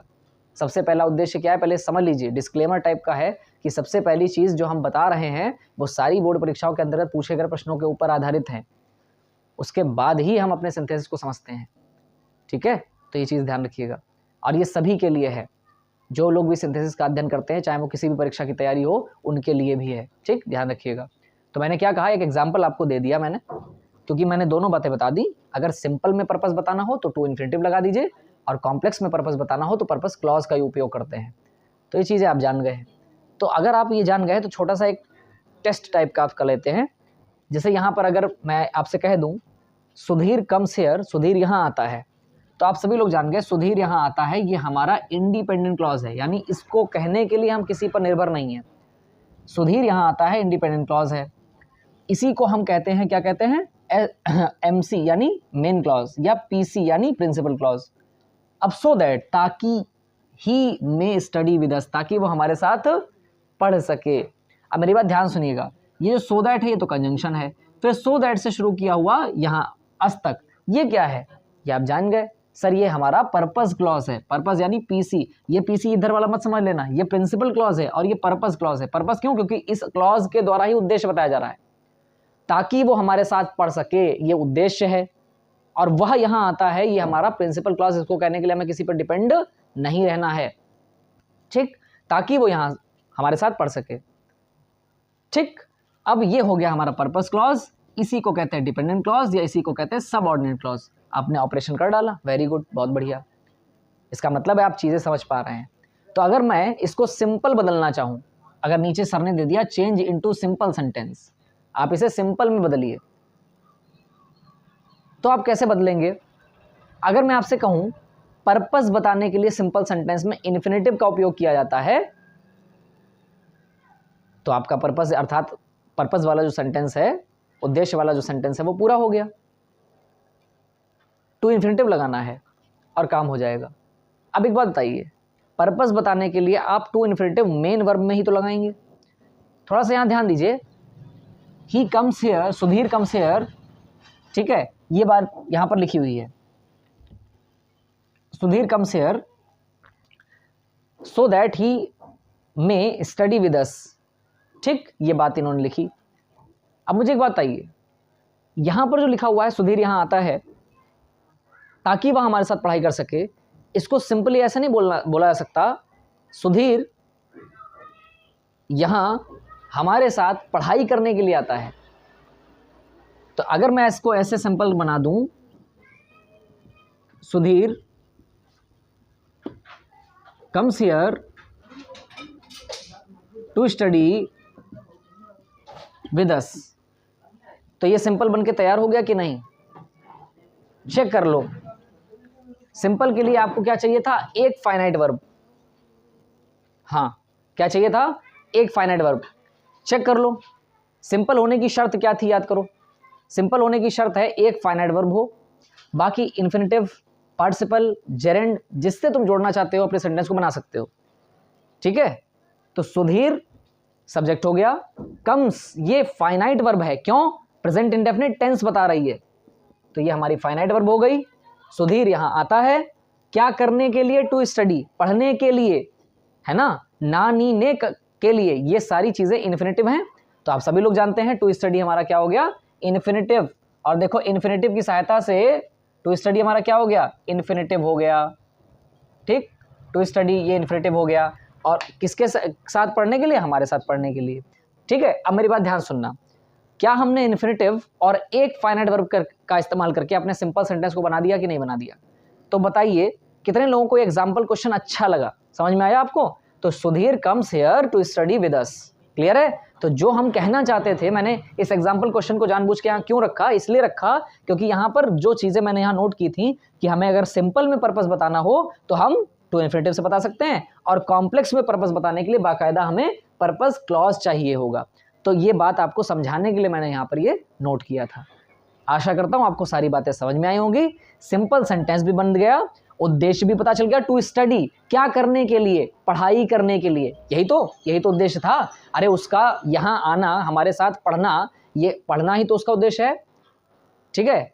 तो हमारे साथ पढ़ना उसका उद्देश्य हो गया, तो ये टू इन्फिनिटिव से बता दिया गया, और हमारे पास एक फाइनाइट वर्ब है। इस तरीके से हमने कॉम्प्लेक्स सेंटेंस को सिंपल में चेंज कर दिया। अब बताइए कितना आसान है। अब बस ये सारी बातें आपको समझ में आई होंगी, अच्छे से इन्हें नोट कर लीजिएगा नोटबुक में। अब हम बिना किसी देरी के चलते हैं अपने नेक्स्ट क्लॉज, इसका नाम है एडवर्ब क्लॉज ऑफ रिजल्ट। आ चुके हैं अपने एडवर्ब क्लॉज ऑफ रिजल्ट पर। इसे शॉर्ट में रिजल्ट क्लॉज भी कहा जाता है। इसे सीखने के लिए शुरू कर रहे हैं हम अपने एग्जाम्पल्स को, और सारी चीज़ें जो इसके बारे में बताई जानी है वो पहले से ही आपके स्क्रीन पर नोट हैं। अच्छे से आप उन्हें अपने नोटबुक में उतारिए और सीखते हैं क्या होता है एडवर्ब क्लॉज ऑफ रिजल्ट। तो एडवर्ब क्लॉज ऑफ रिजल्ट परिणाम या प्रभाव को बताता है, इसे रिजल्ट क्लॉज भी कहते हैं। इसमें जो कंजंक्शंस हैं वो यूज़ होते हैं कौन कौन से? That, so that, such that, ठीक है? ये सारे कंजंक्शन दैट, सो दैट और सच दैट। अच्छा, एक चीज़ और बताना चाहूँगा। अभी थोड़ी देर पहले मैंने आपसे कहा था कि जब हम पर्पस क्लॉज को पढ़ते हैं या एडवर्ब क्लॉज को पढ़ते हैं तो उस क्लॉज में सो दैट को एक साथ रखा जाता है, जिसका शाब्दिक अर्थ होता है ताकि, ठीक है? और इसमें सो और दैट को अलग अलग रखना है, सच और दैट को अलग अलग रखना है। अब ये दोनों चीज़ों को इस तरीके से मैंने यहाँ पर समझाया, थोड़ा यहाँ ध्यान देंगे आप। सो जो होता है वो मेन क्लॉज, प्रिंसिपल क्लॉज या इंडिपेंडेंट क्लॉज में यूज़ होगा, ठीक है, जो हम बताएंगे आपको। और दैट जो है वो हमेशा डिपेंडेंट क्लॉज या सब ऑर्डिनेट क्लॉज में यूज़ होगा। ऐसे ही सच दैट का जो सच है वो मेन क्लॉज, पर्पस क्लॉज या इंडिपेंडेंट क्लॉज में रहेगा, जबकि दैट अलग होकर डिपेंडेंट क्लॉज या सब ऑर्डिनेट क्लॉज में चला जाएगा। ठीक, अच्छे से आपने समझ लिया होगा। अब हम यहाँ पर एग्जाम्पल के माध्यम से आपको बताते हैं जो सारी चीज़ें हमने यहाँ पर लिखी हैं। तो क्या है देखिएगा, एग्जाम्पल में विनीता इज़ वेरी जेनरस, ठीक है, गर्ल। कहने का मतलब विनीता जो है बड़ी उदार किस्म की लड़की है, ठीक है, बहुत उदार लड़की है। तो Vinita is very generous girl that, कि इतनी वो उदार है कि she will forgive your mistakes, कि वो तुम्हारी गलतियों को क्षमा कर देगी। अब मेरी बात ध्यान से सुनिएगा, यहाँ पर लगा हुआ दैट इस बात को बता रहा है कि उसके उदार होने का रिजल्ट या प्रभाव या परिणाम क्या है। वो उदार है, इस बात का परिणाम या प्रभाव ये होगा कि वो तुम्हारी गलतियों को माफ़ कर देगी। ठीक, मेरी बात ध्यान से सुनिएगा। अब आपने थोड़ी चीज़ें देखी, ये पहला एग्जाम्पल आपने देखा, और ये जो दैट आपने देखा, दैट, ये दैट किस क्लॉज में आ रहा है भैया? ये क्लॉज है रिजल्ट क्लॉज। क्यों? क्योंकि देखिए उसके उदार होने का, उसके बहुत उदार होने का परिणाम ये है कि वो तुम्हारी मिस्टेक्स को माफ़ कर देगी। तो जहाँ परिणाम बताया जा रहा है दैट उस क्लॉज में लगा हुआ है ना। वो इतनी उदार है, वो बहुत उदार लड़की है कि वो तुम्हारी गलतियों को क्षमा कर देगी। तो मेरी बात ध्यान सुनना, ये जो रिजल्ट है, ये जो परिणाम है, जो प्रभाव है, ये किस क्लॉज में है और किस कंजंक्शन से जुड़ा हुआ है? तो कंजंक्शन हमारी है दैट और क्लॉज है हमारा रिजल्ट क्लॉज हो गया। इसी रिजल्ट क्लॉज को डिपेंडेंट क्लॉज या सब ऑर्डिनेट क्लॉज भी कहेंगे, क्योंकि आप सभी लोग जानते हैं दैट किस में आएगा, डिपेंडेंट क्लॉज या सब ऑर्डिनेट क्लॉज में। क्या सर इसे रटना चाहिए? भैया रटने की आवश्यकता कतई नहीं है, बहनों रटने की आवश्यकता कतई नहीं है, रटना है ही नहीं। क्यों? क्योंकि देखिए अपने आप अर्थ निकाल सकते हैं। विनीता बहुत उदार लड़की है, तो बताओ ये बात कहने के लिए मुझे किसी कंडीशन पर निर्भर रहना पड़ा? नहीं रहना पड़ा। तो Vinita is very generous girl, ये हमारा इंडिपेंडेंट क्लॉज है, यह हमारा मेन क्लॉज है, यह हमारा प्रिंसिपल क्लॉज है, क्योंकि हम इस बात को कहने के लिए बिल्कुल स्वतंत्र हैं, मुक्त हैं। ठीक, लेकिन कि वो तुम्हारी गलतियों को क्षमा कर देगी, ये जो बात हुई जिसमें कंजंक्शन लगा हुआ है दैट, कि वो तुम्हारी गलतियों को क्षमा कर देगी, इसमें पूरी बात निकल कर नहीं आ रही है। क्यों? क्योंकि सर आधी बात कही गई। कौन सी बात कही जा रही है? कि वो तुम्हारी गलतियों को माफ़ कर देगी। अब ये कि तुम्हारी गलतियों को माफ़ कर देगी, इसका मतलब क्या है? इसका मतलब ये हुआ कि हमें आधा मीनिंग पता चल रहा है। अच्छा, अगर हम इस बात को पूरा कर दें वो इतनी उदार है कि वो बहुत उदार है, वो तुम्हारी गलतियों को माफ़ कर देगी। अगर मैं इस बात को पूर्ण करने के लिए अपनी बात कहूँ और ये पूरा सेंटेंस आपको बता दूँ तो आप कहेंगे हाँ सर, उसके उदार होने का परिणाम या प्रभाव ये है कि वो उसकी गलतियों को माफ़ कर देगी। ठीक, ये बात हुई। तो आप तो निकाल सकते हो ना। और सीधी सी बात है, जब आपको रिजल्ट क्लॉज पता हो गया तो हम सभी लोग जानते हैं रिजल्ट क्लॉज एडवर्ब क्लॉज में आता है, एडवर्ब क्लॉज सबऑर्डिनेट क्लॉज में आता है, सबऑर्डिनेट क्लॉज को ही डिपेंडेंट क्लॉज कहते हैं और ये डिपेंडेंट क्लॉज कॉम्प्लेक्स सेंटेंस में आता है। लो, अपने आप पता हो गया। और हम पढ़ कौन सा सेंटेंस रहे हैं सर? सिंपल पढ़ चुके, कंपाउंड पढ़ चुके और हमारी यात्रा अब किस में चल रही है? कॉम्प्लेक्स में। ठीक है, तो Vinita is very generous girl, ये तो बिल्कुल मुक्त वाक्य है ना, ये तो हम कहीं भी कैसे भी कह सकते हैं। लेकिन that she will forgive your mistakes, कि वो तुम्हारी गलतियों को माफ़ कर देगी, ये बात जो है वो आधी अधूरी हजम नहीं होती। ठीक, जब तक ये ना कहा जाए। इसीलिए हमारा ये ये हमारा क्लॉज रिजल्ट क्लॉज है। इसी को हम डिपेंडेंट क्लॉज या सब ऑर्डिनेट क्लॉज कहते हैं। कितने लोगों को बड़े आराम से पहला एग्जाम्पल समझ में आ गया है? ठीक, किसी के कुछ होने का परिणाम ये है, adverb clause of result. Next, the bag is so heavy, या बैग बहुत भारी है। दैट, की अब देखिए सो अलग, दैट अलग। ठीक, कैसे?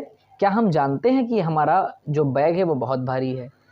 हमारा बैग, वो जो बैग है वो बहुत भारी है, हमारा इसमें नहीं है। अगर बैग होता, बैग बहुत भारी है या बैग बहुत भारी है, तो इसका मतलब ये है कि हम इस बात को फ्रीली कह सकते हैं ना। इस बात को कहने के लिए हमें किसी कंडीशन पर रहने की आवश्यकता थोड़ी ना है, किसी कंडीशन पर रहने की आवश्यकता नहीं है। तो बैग बहुत भारी है, इसे कहने के लिए हमें किसी कंडीशन की आवश्यकता नहीं है, और कंडीशन की आवश्यकता नहीं है, निश्चित रूप से ऐसा क्लॉज कैसा क्लॉज है? इंडिपेंडेंट क्लॉज या प्रिंसिपल क्लॉज या मेन क्लॉज है। कितने लोगों को बात समझ में आई? The bag is so heavy, ये बात बिल्कुल फ्रीली कही जा सकती है, ये किसी कंडीशन के ऊपर डिपेंड नहीं है।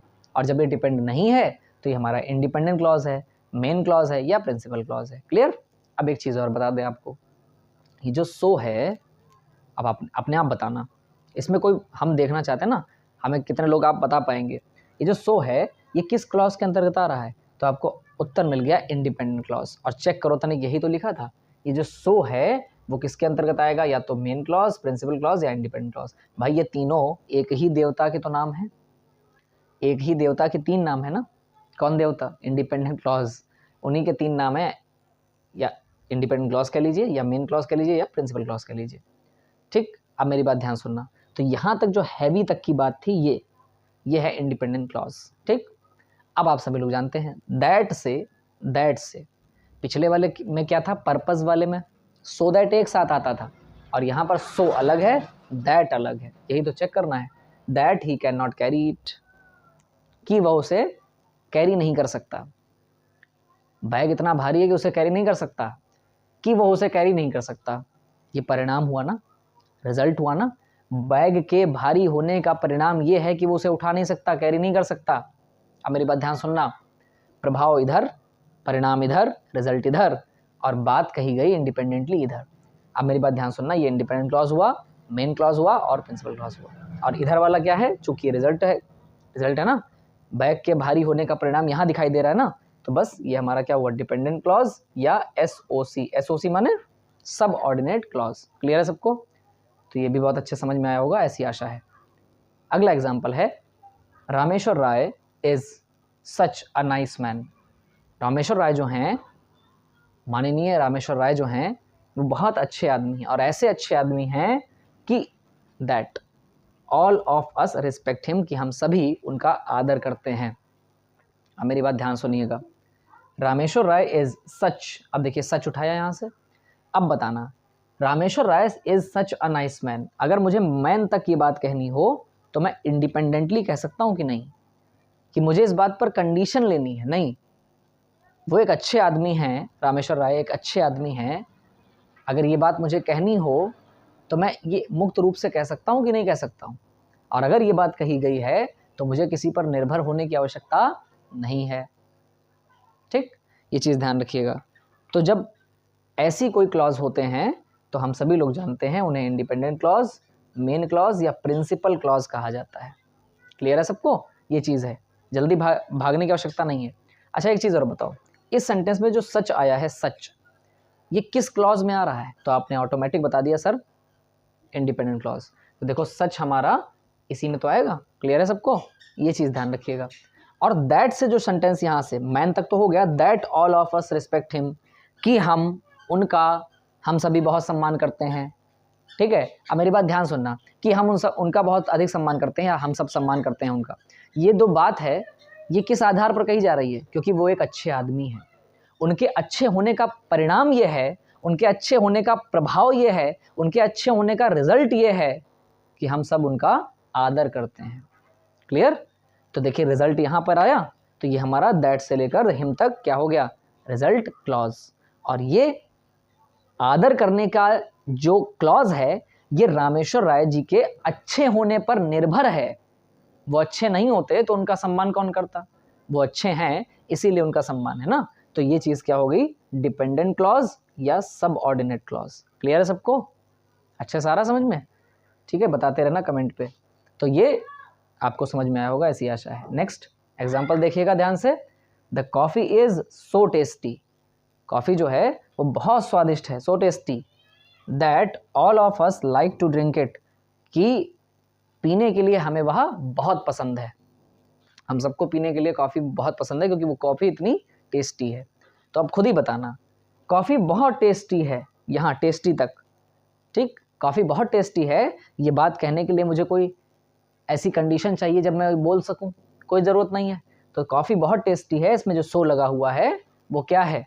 ये जो सो है परिणाम बताने के लिए बहुत टेस्टी है। सो और दैट ये अलग अलग कंजंक्शन है, और एक कंजंक्शन हमें मिल रहा है इंडिपेंडेंट या मेन या प्रिंसिपल क्लॉज में, और एक कंजंक्शन हमें मिल रहा है रिजल्ट यानी डिपेंडेंट क्लॉज या एसओसी यानी सबऑर्डिनेट क्लॉज में। क्लियर है? अब आप कहेंगे सर कैसे? तो फिर वही बात, कॉफ़ी के इतने टेस्टी होने का परिणाम ये है, कॉफ़ी के इतने टेस्टी होने का प्रभाव ये है, या कॉफ़ी के टेस्टी होने का रिज़ल्ट ये है कि हम सबको वह पीने के लिए पसंद है।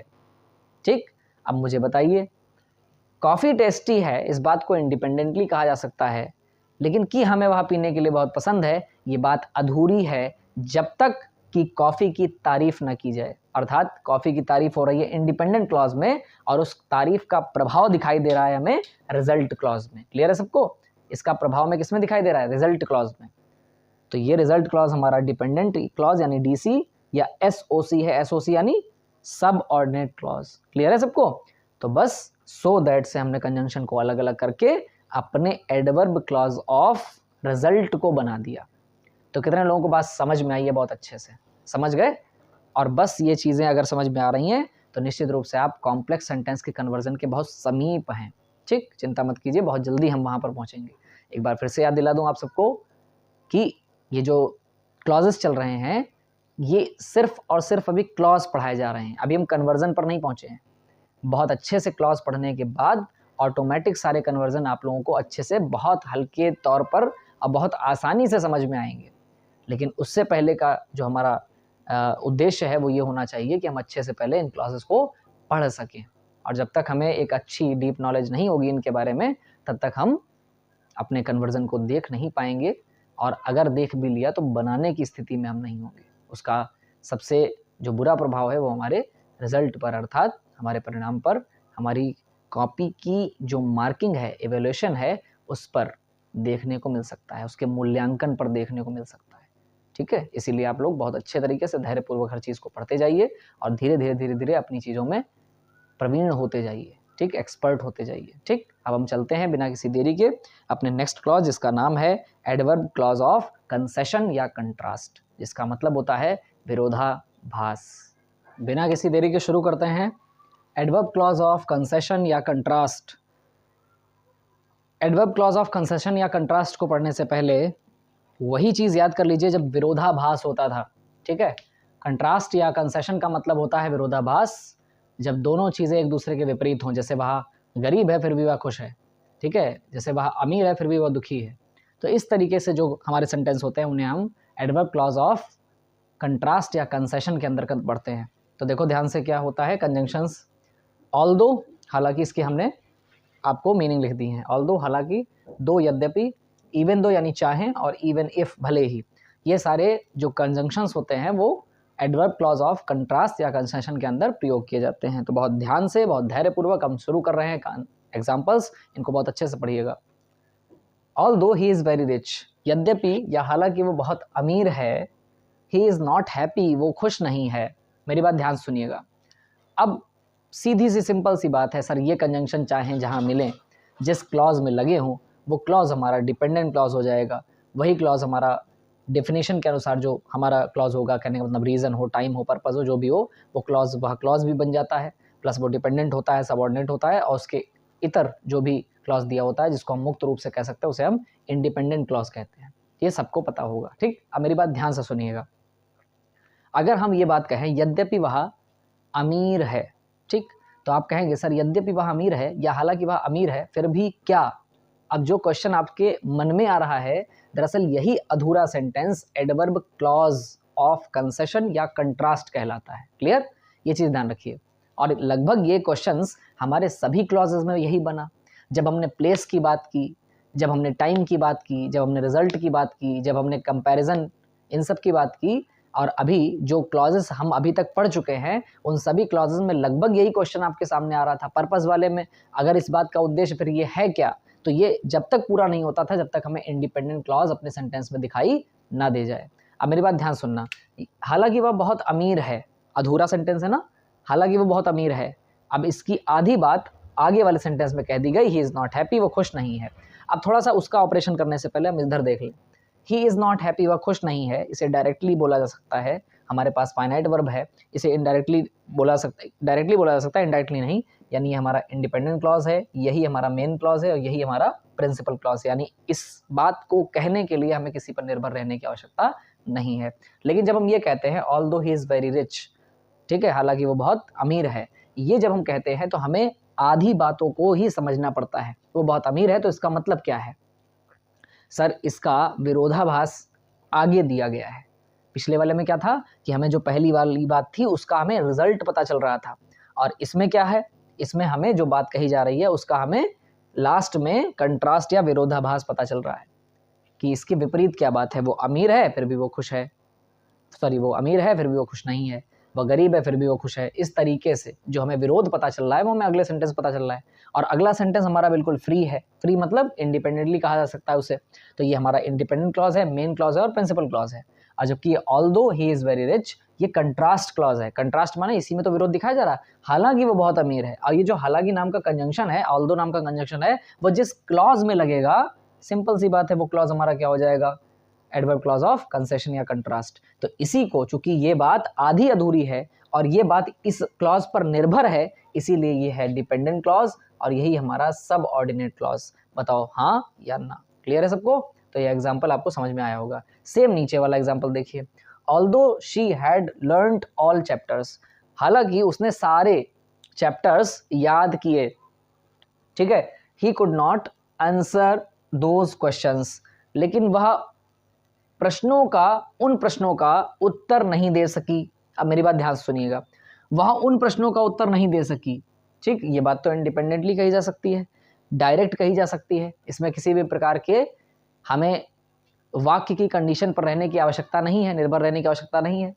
तो ये बात इंडिपेंडेंटली कही जा सकती है। तो ये इंडिपेंडेंट क्लॉज, मेन क्लॉज और प्रिंसिपल क्लॉज।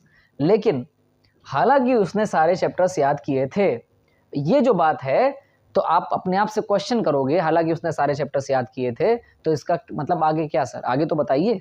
तो आगे का उत्तर जो है वो अगले सेंटेंस यानी इंडिपेंडेंट क्लॉज में मिला। अगले सेंटेंस नहीं कहना सही होगा, सेंटेंस तो पूरा है, क्लॉज में, अगले क्लॉज में मिला, ठीक है। तो हम क्या कहेंगे? अगले क्लॉज में क्या मिला? She could not answer those questions, उन प्रश्नों का उत्तर वह नहीं दे सकी, ठीक है। तो इस बात का कंट्रास्ट इसमें है। लेकिन जिस क्लॉज के साथ ये कंजंक्शन यूज हो रहा है, हम उस कंजंक्शन वाले क्लॉज को क्या मानते हैं? अपना कंट्रास्ट क्लॉज मानते हैं या कंसेशन क्लॉज मानते हैं। तो यही हमारा डिपेंडेंट क्लॉज है। पूछिए क्यों? हालांकि उसने सारे चैप्टर्स याद किए थे, ये बात तब तक पूरी नहीं हो रही है जब तक इस बात को ना कहा जाए। और ये बात मुक्त रूप से कही जा सकती है, वह उन प्रश्नों का उत्तर नहीं दे सकी। ये बात कहने के लिए हमें किसी क्लॉज पर निर्भर रहने की आवश्यकता नहीं है। जब क्लॉज पर निर्भर रहने की आवश्यकता नहीं है तो ये हमारा इंडिपेंडेंट क्लॉज हुआ। और हालांकि उसने सारे चैप्टर्स याद किए थे, ये बात अधूरी है, इसलिए हमारा डिपेंडेंट क्लॉज है और ये सब ऑर्डिनेट क्लॉज भी कहलाता है। समझ में आया सबको? अब हम फटाफट अपने नेक्स्ट एग्जाम्पल पे चलते हैं, बताते रहिएगा भैया। Even if she defeated in the battle, ठीक है, क्या कहा जा रहा है? भले ही, इवन इफ का मतलब क्या होता है? भले ही वह युद्ध में हार गई, भले ही वह युद्ध में हार गई, शी विल बी रिमेंबर्ड, उसे याद किया जाएगा, ठीक है।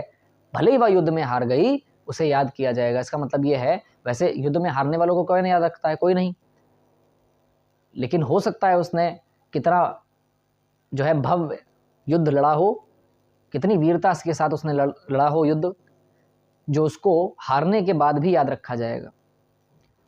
भारतीय इतिहास में न जाने कितने ऐसे लोग हुए हैं जिन लोगों ने अपनी वीरता, शौर्यता, इन सब के बल पर भारत की आज़ादी के लिए कहीं ना कहीं प्रत्यक्ष या अप्रत्यक्ष रूप से अपना योगदान दिया है, ठीक है। न जाने बहुत सारे लोगों के नाम तो हम लोगों को अब भी नहीं पता है, लेकिन फिर भी उनका प्रत्यक्ष रूप से ही सही, लेकिन बलिदान तो है धरती पर ना। इसीलिए उन सबको भी याद किया जाता रहेगा जो हमारी स्मरण शक्ति में हैं, उनको भी याद किया जाएगा, और जो नहीं है उनको भी याद किया जाएगा। और कम से कम हम नहीं तो बाकी सारे देशवासी उन पर गर्व करते ही रहेंगे, और भारतीय होने के नाते हम भी उन सभी प्रत्यक्ष और अप्रत्यक्ष योगदान देने वाले लोगों के ऊपर भी गर्व करेंगे। तो ऐसे भारतीय इतिहास में न जाने कितने लोग हैं, है ना। तो क्या लिखा हुआ है? इवन इफ, भले ही वह युद्ध में हार गई, शी विल बी रिमेंबर्ड, उसे याद किया जाएगा, याद किया जाता रहेगा। अब एक सेकेंड, उसे याद किया जाता रहेगा, ये बात आराम से हम बिना किसी कंडीशन के, बिना किसी शर्त के आराम से कह सकते हैं, फ्रीली कह सकते हैं, मुक्त रूप से कह सकते हैं। तो ये हमारा इंडिपेंडेंट क्लॉज, मेन क्लॉज या प्रिंसिपल क्लॉज हुआ।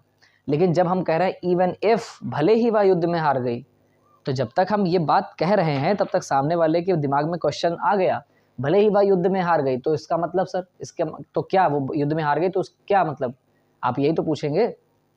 तो भले ही वह युद्ध में हार गई लेकिन उसे याद किया जाता रहेगा, ये बात अलग है, इंडिपेंडेंट है। लेकिन भले ही वह युद्ध हार गई, ये बात तब तक पूरी नहीं होती जब तक अगला क्लॉज इसके मीनिंग को बता नहीं देता।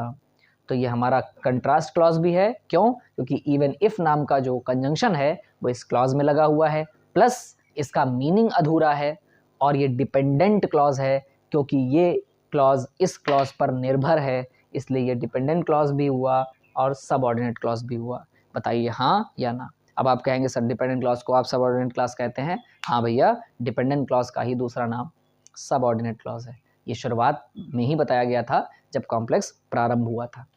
अगर आप सभी लोगों से निवेदन है, आप इस वीडियो पर आ चुके हैं लेकिन पिछली क्लासेस नहीं देखी, तो निश्चित रूप से आपको पीछे जाना चाहिए। फर्स्ट पार्ट से लेकर फिर 16th पार्ट तक की आपको यात्रा करनी चाहिए ताकि बातें आपको समझ में आए। अब हम बिना किसी देरी के अपने लास्ट क्लॉज पर चलते हैं जिसका नाम है एडवर्ब क्लॉज ऑफ कंपैरिजन। सब आ चुके हैं अपने एडवर्ब क्लॉज ऑफ कंपैरिजन पर। कंपैरिजन का अर्थ होता है तुलना। जब किन्हीं बातों के बीच तुलना होती है तो उसे हम कहते हैं एडवर्ब क्लॉज ऑफ कंपैरिजन। और इसके दो टाइप हैं, जैसा कि हम सबको पता है कि जो हमारा 8th टॉपिक था उसमें दो टाइप्स हैं, adverb clause of comparison of manner, adverb clause of comparison of degree. ये दो टाइप हैं, तो उनके बारे में हमें बहुत अच्छे तरीके से देखना है और इसके बाद आज हम अपनी क्लास को जो है समापन की ओर ले जाएंगे। दो चीज़ें आप लोगों को बहुत अच्छे से देखनी है। तो सबसे पहला कंजंक्शन इसमें है एज इफ, इसको जैसे कि या मानो कहते हैं, ठीक है, ध्यान रखिएगा। जैसे adverb clause of comparison of manner में जो मुख्यतः कंजंक्शन यूज़ होता है उसे एज इफ से जो है लिखा जाता है। तो जैसे कि या मानो ये कंजंक्शन यूज़ होता है। तो एक हमारे पास एग्जाम्पल है, सोनल टॉक्ड, सोनल बातें करती थी या बताती थी, एज इफ जैसे कि या मानो शी न्यू एवरीथिंग, वो सब कुछ जानती है, ठीक है। तो जैसे अदर व्यक्ति से हमने उसके चीज़ों के आधार पर उसकी तुलना बता रहे हैं, और साथ ही साथ कंजंक्शन लगा हुआ है एज इफ। एज इफ जिस क्लॉज में लगा हुआ है उसे हम कहेंगे कंपैरिजन क्लॉज ऑफ मैनर। और ये सोनल की अन्य बातों की, जैसे वो सबको जानती है, जैसे एक सर्वज्ञानी जानता है, इस तरीके से वो बातें कर रही थी। तो ये दोनों बातें अलग अलग हैं, और सोनल बता रही थी या सोनल बताती थी, ये दोनों क्लॉज हो गए इंडिपेंडेंट क्लॉज या मेन क्लॉज या प्रिंसिपल क्लॉज। ये क्लॉज हो गया इंडिपेंडेंट क्लॉज, और जिसमें हम कंपैरिजन क्लॉज ऑफ मैनर देख रहे हैं वो हमारा हो जाता है कौन सा क्लॉज, वो हमारा हो जाता है डिपेंडेंट क्लॉज या SOC, जिसे हम कहते हैं सब ऑर्डिनेट क्लॉज। ऐसे ही नेक्स्ट वाला एग्जांपल देखिएगा, Rohit father did his business as if he was the king of all businesses. कहा जा रहा है कि रोहित के फादर अपने बिजनेस को करते थे, और कैसे करते थे, जैसे कि या मानो he was the king of all business, यानी सभी व्यापारों का वो किंग हो, सभी व्यापारों के वो किंग हो, इस तरीके से वो अपना बिजनेस किया करते थे। तो जो सभी व्यापारों का जो किंग है, मैनर के आधार पर हमने रोहित के पिता की तुलना उससे की है। तो निश्चित रूप से रोहित के पिताजी बिजनेस करते थे, ये इंडिपेंडेंट क्लॉज है, इसे मुक्त रूप से फ्रीली इंडिपेंडेंटली कहा जा सकता है। ये मेन क्लॉज है, प्रिंसिपल क्लॉज है, परंतु एज इफ कंजंक्शन जिस क्लॉज के साथ लगा हुआ है वो कंपैरिजन क्लॉज ऑफ मैनर है, और इसी को हम DC यानी डिपेंडेंट क्लॉज या सब ऑर्डिनेट क्लॉज भी कह सकते हैं। ठीक है, तो ये आपने समझा adverb clause of comparison of manner. अब हम सेकंड समझते हैं, अपना लास्ट, जिसके बारे में आप लोग जानना चाहते हैं, वो है adverb clause of comparison of degree. अब देखिएगा ध्यान से, सभी लोगों को पता है पॉजिटिव डिग्री, सेकंड है हमारी कंपैरेटिव डिग्री, और थर्ड है हमारी सुपरलेटिव डिग्री। ये जो 3 डिग्रीज हैं, इनके बारे में ही हम सब लोग बहुत अच्छी चर्चा ट्रांसफॉर्मेशन में करते हैं। तो पॉजिटिव डिग्री, कंपैरेटिव डिग्री और सुपरलेटिव डिग्री, ये सारी बातें जो हैं वो हम अपनी ट्रांसफॉर्मेशन में जब हम डिग्री का चेंजेस करते हैं, एडजेक्टिव की डिग्रीज होती हैं, तो ये सारी बातें हम वहाँ पर करते हैं। तो पॉजिटिव, सुपरलेटिव और कंपैरेटिव के बारे में आप सब लोग जानते होंगे। ठीक है, और नहीं तो ट्रांसफॉर्मेशन की जब विस्तृत चर्चा मैं आप करूँगा जब अपनी क्लासेस में, तब आप सभी लोग उसके बारे में अच्छे से ज्ञान प्राप्त कर सकेंगे। ठीक है, तो फिलहाल अभी हमें इतना समझना है कि हमारी जो डिग्री पर आधारित कंपैरिजन होता है ये बिल्कुल कैसा है। तो इसमें कंजंक्शन यूज़ होता है देन और एज। ठीक है, देन तुलना के लिए होता ही है, कंपैरिजन के लिए ये दोनों शब्द ऐसे होते हैं, तुलना के लिए ये देन और एज यूज़ किया जाता है। लेकिन याद रखिएगा, एज हमेशा पॉजिटिव में यूज़ होता है, पॉजिटिव डिग्री के लिए। ठीक है, और देन यूज़ होता है कंपैरेटिव डिग्री के लिए। साफ साफ लिख रहे हैं यहाँ पर, ध्यान से देख लीजिएगा, कंपैरेटिव डिग्री के लिए। तो कंपैरेटिव डिग्री के लिए देन लगा सकते हैं, और एज लगाया जाता है पॉजिटिव डिग्री के लिए। क्लियर है सबको? ये बातें हमें आपसे करनी थी। अच्छा, एक चीज़ मैंने यहाँ पर लिखी है, थोड़ा सा ध्यान देंगे। यहाँ पर मैंने लिखा है वर्ब लेस क्लॉज। ये क्या मतलब होता है वर्ब लेस क्लॉज? ठीक है, ऐसा क्लॉज जिसमें वर्ब नहीं है। अच्छा, अभी तक जो आपने क्लॉजेस पढ़े, थोड़ा सा उनकी चेकिंग करके देखिएगा, सब में आपको वर्ब मिलेंगी। लेकिन यहाँ पर देखना ध्यान से, Gujarat is bigger than Goa. आप सभी लोग जानते हैं जहाँ से कंजंक्शन शुरू हुआ है वो हम क्लॉज की श्रेणी में मानते हैं। ये हमारा क्लॉज है, इधर जहाँ से कंजंक्शन लगा हुआ है, देन लगे या एज लगे। तो Gujarat is bigger than Goa, Gujarat जो है वो गोवा से बड़ा है। अब आप जो सभी लोग जानते हैं गुजरात की गोवा से क्या की गई है, तुलना की गई है, कंपेयर किया गया है उसे। और कंपैरिजन का जो वर्ड लगा रहे हैं वो हम क्या लगा रहे हैं, देन। कंपैरिजन का जो शब्द हम लगा रहे हैं वो लगा रहे हैं देन, और देन एक तरीके का कंजंक्शन भी तो है। और किसका कंजंक्शन है? Adverb clause of comparison of degree का। अब बताओ, देन के बाद हमें डायरेक्ट यहाँ पर गोवा एक नाउन मिल रहा है परंतु वर्ब नहीं मिल रही, इस कारण हमने इसे degree of comparison of degree की संज्ञा दी। क्यों? क्योंकि यहाँ पर बिगर लगा हुआ है, और बिगर को हम सभी लोग जानते हैं, बिगर हमारी कैसी डिग्री होती है? कंपैरेटिव। क्यों? क्योंकि हम सभी लोग जानते हैं बिग, बिगर और बिगेस्ट। क्योंकि बिग हमारी पॉजिटिव डिग्री है, बिगर हमारी कंपैरेटिव डिग्री है, और बिगेस्ट हमारी सुपरलेटिव डिग्री है। ठीक, तो ये कंपैरिजन के आधार पर, डिग्री के आधार पर कंपैरिजन था, तो हमने एडवर्ब क्लॉज में इसको देखा। नेक्स्ट वाले एग्जांपल को ध्यान से देखिएगा, she is more intelligent then her brothers. अपने भाइयों से वह अधिक बुद्धिमान है। अब देखिएगा, यहाँ जो ये शी इज मोर इंटेलिजेंट, ये जो आप पार्ट देख रहे हैं ये बिल्कुल इंडिपेंडेंट है। ठीक है, इंडिपेंडेंट क्लॉज की तरह है। लेकिन यहाँ से जहाँ से देन शुरू हुआ है, देन एक प्रकार का कंजंक्शन है, और किसका कंजंक्शन है? तो पता चला adverb clause of comparison of degree का। अच्छा, डिग्री ही क्यों, मैनर क्यों नहीं हो सकता? क्योंकि हम सभी लोग जानते हैं मोर इंटेलिजेंट, आप सभी लोग जानते हैं इंटेलिजेंट की डिग्री होती है मोर इंटेलिजेंट और मोस्ट इंटेलिजेंट। इंटेलिजेंट हमारी पॉजिटिव डिग्री है, जबकि मोर इंटेलिजेंट हमारी कंपैरेटिव डिग्री है और मोस्ट इंटेलिजेंट हमारी सुपरलेटिव डिग्री है। ठीक, सुपरलेटिव डिग्री लिखने से पहले हम द का प्रयोग करते हैं और कंपैरिजन यानी कंपैरेटिव डिग्री में हम देन का प्रयोग करते हैं, जैसा कि आप सब लोगों को पता है। अब आगे देखिएगा ध्यान से, she is more intelligent degree के आधार पर कंपैरिजन था, कंपैरेटिव डिग्री लगी हुई थी। कौन सी डिग्री है? तो पता चला सर कंपैरेटिव डिग्री है। और चूंकि ये कंपैरिजन है, देन से शुरू हो रहा है, देन हर ब्रदर्स। अब ब्रदर्स के बाद कोई भी वर्ब नहीं है, इसीलिए हमने इसको क्या कहा है? वर्ब लेस क्लॉज कहा है। क्लियर है? बाकी सभी क्लॉजेज में आपको कहीं ना कहीं वर्ब मिलती है, एज इफ लगा है, फिर भी यहाँ पे देखो फाइनाइट वर्ब मिली, यहाँ भी वर्ब है, टॉक्ड भी वर्ब है, न्यू भी वर्ब है, ठीक है, डिड भी वर्ब है और वॉज भी वर्ब है। तो ये सारी चीज़ें हमें बाकी सारे में मिलती हैं, हमारे सारे जितने भी क्लॉजेज उनमें मिलती हैं, लेकिन हमें जो डिग्री वाला है उसमें हमें वर्ब लेस क्लॉज देखने को मिल जाते हैं। ठीक, ज़रूरी नहीं है सब में हो, लेकिन कहीं कहीं पे हमें देखने को मिल जाते हैं और इसे वर्बलेस क्लॉज मेनली कहा जाता है। कहने का मतलब हमें बहुत कम जो हैं, बहुत ही कम, ना के बराबर, जैसे प्रेजेंट पार्टिसिपल में होता था 0 की संभावना है, तो ऐसा हो सकता है, वरना हम इसे वर्बलेस क्लॉज कहते हैं क्योंकि ये वर्ब के साथ नहीं प्रयोग होता। ठीक, क्योंकि आप तुलना जब करते हैं तो एक तराजू में दूसरे तराजू में आप दो वस्तुओं को रख देते हैं, तो कहने का मतलब ये एक सब्जेक्ट इधर रखा, एक सब्जेक्ट उधर, सब्जेक्ट के बाद उधर मेन वर्ब नहीं होती है, आपको डिग्री में ही सारी चीज़ें कर देनी पड़ती हैं। तुलना हमेशा शब्दों पर, एडजेक्टिव्स पर होती हैं, वर्ब्स पर नहीं होती। ठीक है, ये तो हमें पता होना चाहिए। वर्बलेस क्लॉज क्यों है? क्योंकि हम सभी लोग जानते हैं डिग्री एडजेक्टिव पर आधारित है, ना कि वर्ब पर। ठीक, ये चीज़ ध्यान रखना, तो ये भी हमें समझ में आ गया। नेक्स्ट अगला देखिए ध्यान से, महेश इज एज वाइज, गलती से यहाँ पे विश लिख गया था। ठीक है, देखिए Mahesh is as wise as his brother. ठीक है, एज हिज ब्रदर। अब देखिए एज से जब भी तुलना होती है, एज से तुलना होती है, तो उसे हम पॉजिटिव डिग्री कहते हैं। क्या कहते हैं? Positive degree. ठीक है, याद रखिएगा, जब भी एज से पॉजिटिव डिग्री का कोई सेंटेंस बनाया जा रहा है तो सकारात्मक वाक्य है, और सो एज से कभी कभी सेंटेंस जब बनाया जाएगा तो होगा पॉजिटिव डिग्री का ही, लेकिन वो नेगेटिव माना जाता है। ये सारी चर्चाएं इंटरमीडिएट और फर्स्ट ईयर में दिए हुए टॉपिक ट्रांसफॉर्मेशन में की जाती हैं। हमारी सिंथेसिस की सीरीज़ जिस दिन ख़त्म होगी उसके बाद जो हम अगला टॉपिक इसमें सीरीज़ में अपना लेंगे, और बड़ी सीरीज़ है ट्रांसफॉर्मेशन, उसमें सारी बातें हम करेंगे।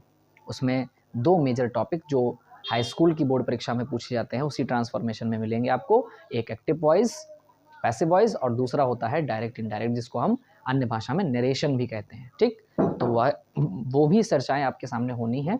तो वो सिंथेसिस की सीरीज़ के बाद समय जैसा हम लोगों को मतलब मिलता है, या मैं आपसे पहले से वादा कर रहा हूँ, और जैसे समय मिलेगा तो निश्चित रूप से वो जो नरेशन का टॉपिक है या एक्टिव पैसिव का टॉपिक है, जो ट्रांसफॉर्मेशन की डिग्रीज़ के साथ भी चलेगा। ट्रांसफॉर्मेशन बहुत बृहद टॉपिक है, इसमें ऐड टू, रिमूव टू, ठीक है, पैसिव और पॉजिटिव, नेगेटिव, इंट्रोगेटिव, और बहुत सारी चीज़ें होती हैं, जैसे नरेशन है वगैरह वगैरह वगैरह, तो बहुत सारी चीज़ें जुड़ती हैं, उस पर भी हम चर्चा आपके सामने लेकर आएंगे। तो समय मिलते ही ट्रांसफॉर्मेशन की सीरीज़ पर भी काम होगा, लेकिन अभी फ़िलहाल परीक्षा की सबसे बड़ी डिमांड जिस पे हम बात कर रहे हैं सिंथेसिस पर, वो चल रहा है। उसके समापन के बाद ही हम नई चीज़ की ओर, नए टॉपिक की ओर आगे बढ़ सकेंगे।